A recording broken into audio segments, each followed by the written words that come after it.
Halo teman-teman, kita cerita tentang travel dikit. Dubai Expo 2020, bagian dari rangkaian World Expo yang pertama kali diadakan di London tahun 1851.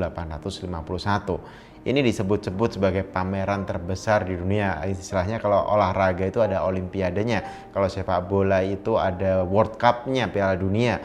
Kalau ngomongin Expo, ini ada World Expo. Dan saat ini diadakan di Dubai. Hari ini tanggal 31 Maret 2022 adalah hari terakhirnya. Expo ini berlangsung selama 6 bulan, dimulai dari 1 Oktober 2021. Waktu saya sebelumnya ke Dubai 2019, itu sebelum Covid, sebenarnya goalnya adalah diadakan pada Oktober 2020 sampai 10 April 2021. Tapi ditunda karena Covid-19. Tapi meskipun ditunda, nama eventnya tetap Expo 2020 untuk tujuan pemasaran dan branding. Menarik ketika Dubai diumumkan sebagai tuan rumah waktu 27 November 2013, itu langsung jadi libur national holiday, benar-benar perayaan di mana-mana gila-gilaan karena mereka benar-benar pengen banget yang namanya ngadain Expo ini di Dubai. Bahkan pemimpin Dubai saat itu, kalaupun kita nggak kepilih untuk ngadain Expo ini, kita akan bikin Expo kita sendiri. Itu keren juga sih niatnya. Oke, tentang Expo ini areanya adalah 438 hektar. Ini dari Dubai ya kira-kira setengah jaman, sejam tergantung kita dari mana ya. Oke, menariknya kalau kita ngomongin pameran biasanya itu adalah sebuah gedung di mana ada yang namanya di dalam gedung ada booth-boothnya, ada stand-standnya kalau di Indonesia. Tapi ini enggak. Ini benar-benar kayak 438 hektar itu benar-benar setiap negara dibikinin satu gedung masing-masing.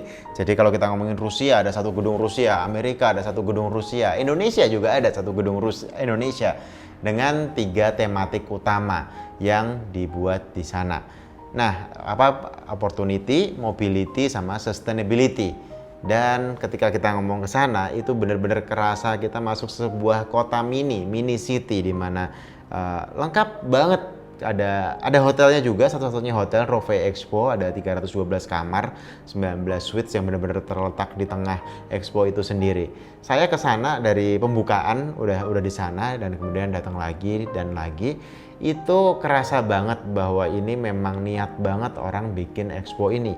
Dari dibikinin stasiun khusus ke sana, gedungnya pun benar-benar gedung yang niat bikin gedung gitu, padahal dipakai hanya 6 bulan rencana awalnya.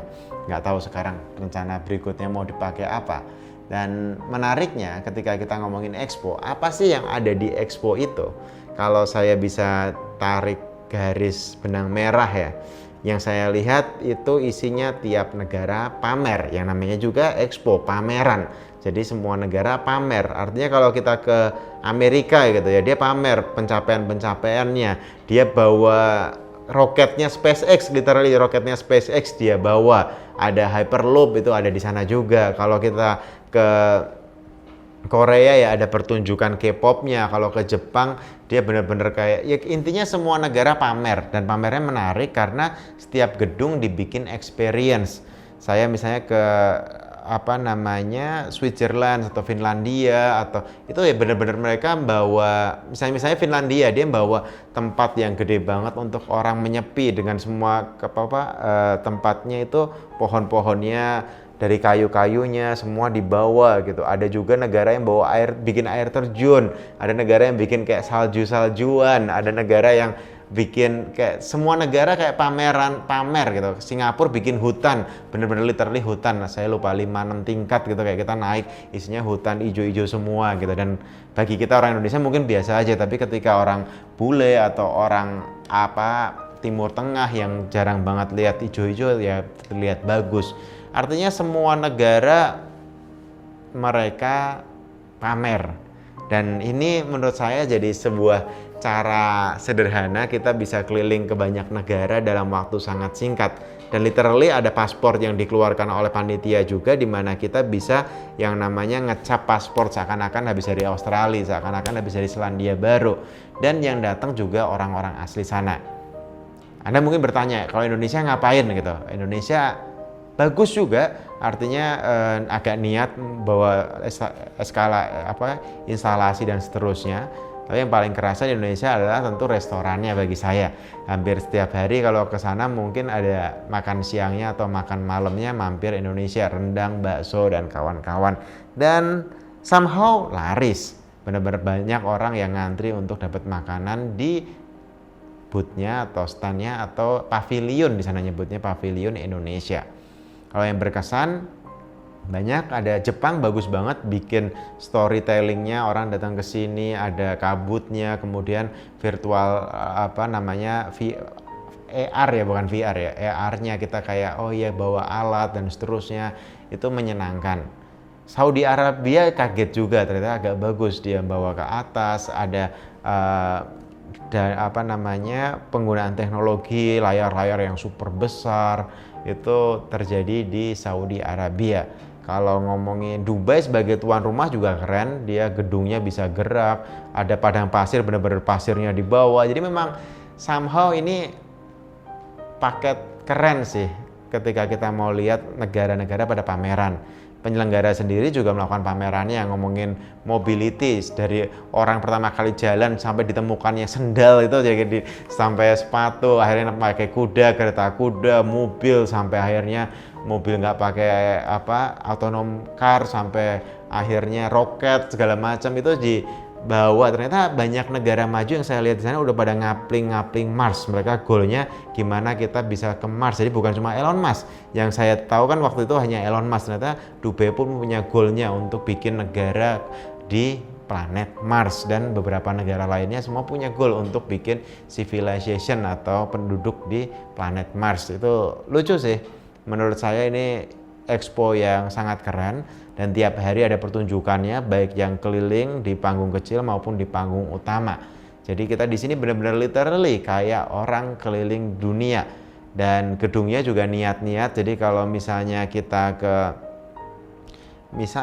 bilang aja sebuah gedung Rusia atau China, Switzerland, itu benar-benar literally gedung gitu. Dan di situ kita bisa merasakan experience, dan nggak cuma ngeliat-ngeliat, banyak banget yang ngalamin. Ada kita naik kayak kereta listrik, atau ada bioskop yang bisa naik turun 4DX lah, kalau 4DX 3D kalau di Indonesia. Ada juga seminar-seminar yang terus berlangsung, business meeting, business deal, atau penemuan-penemuan terbaik dari tiap negara yang sedang mereka kembangkan. Intinya mereka pameran.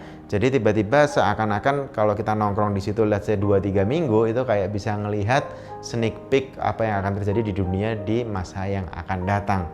Dan hari ini adalah hari terakhirnya. Menarik, event ini berlangsung cukup sukses menurut saya dibandingkan dengan COVID yang sedang melanda. Jadi walaupun di tengah COVID tetap bisa menarik peserta dengan jumlah yang sangat banyak. Peserta pun yang datang juga wajib ngambil PCR 72 jam. Jadi lumayan sukses untuk orang yang dalam tanda kutip sedang dalam kondisi COVID. Dubai nggak main-main juga ketika bikin Garden in the Sky, benar-benar garden, bikin air terjun yang sangat keren. Jadi ini menurut saya event luar biasa. Jadi ini ada beberapa footage-nya, teman-teman lihat di video ini juga, jadi ada bayangan ketika saya ngomong ini yang terjadi. Dan ini untuk di channel Satya Pradana mulai masuk genre traveling. Jadi selain buku, ada mungkin nggak tahu seminggu sekali atau 3 kali gitu ada tentang traveling dari sudut pandang yang lain. Jadi bukan cerita perjalanannya, tapi lebih apa yang saya dapat. Kalau ngomongin Dubai Expo sendiri, pelajaran yang saya dapat adalah ketika bicara jangka panjang, sebuah event direncanakan bisa jangka panjang. Yang menarik, lebih dari 200.000 orang terlibat. Efeknya secara langsung ada lebih dari 200.000 orang mendapatkan pekerjaan dari Dubai Expo ini.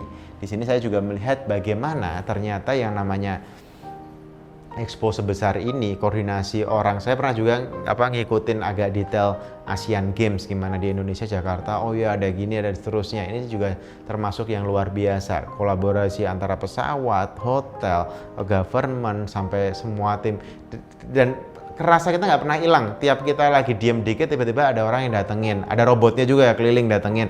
Ada yang bisa dibantu, butuh apa gitu. Oh mau kamar mandi, oh mau toilet, atau misalnya mau makanan yang mana gitu. Bahkan dianterin. Itu kayak menurut saya koordinasi kerjasama yang luar biasa di dalam expo yang sebesar itu, lebih dari 25 juta pengunjung, itu luar biasa banget koordinasi orang-orang yang menyelenggarakan expo ini. Dan ini event bukan seminggu 2 minggu atau sebulan lah, ini 6 bulan panjang. Mereka butuh stamina yang kuat untuk terus menerus tiap hari mendatangkan pengunjung ke negara itu, ke kota itu, ke expo itu, agar 200 pavilion yang ada bisa dipenuhin oleh orang-orang yang ada. Ketika awal-awal saya datang, di hari pertama saya datang, itu benar-benar yang luar biasa, hype-nya kemana-mana, ngantri gitu di pembukaan. Kemudian ketika udah jalan seminggu 2 minggu memang berkurang, di hari kerja berkurang lagi, dan mereka benar-benar berusaha terus untuk mendatangkan orang, sekolah-sekolah dimasukin dan seterusnya, sampai akhirnya memang kerasa banget suasana expo-nya sepanjang 6 bulan tersebut. Ya pasti ada yang ketika hujan mungkin lebih sepi, ketika panas banget lebih sepi, tapi somehow really great event kelas dunia. 277.000 pekerjaan baru bergulir di sekitar Dubai Expo ini. Hampir 40 miliar dolar berhasil disuntikan ke perekonomian Dubai, dengan pengunjung setidaknya minimal lebih dari 25 juta orang. Luar biasa. Thank you.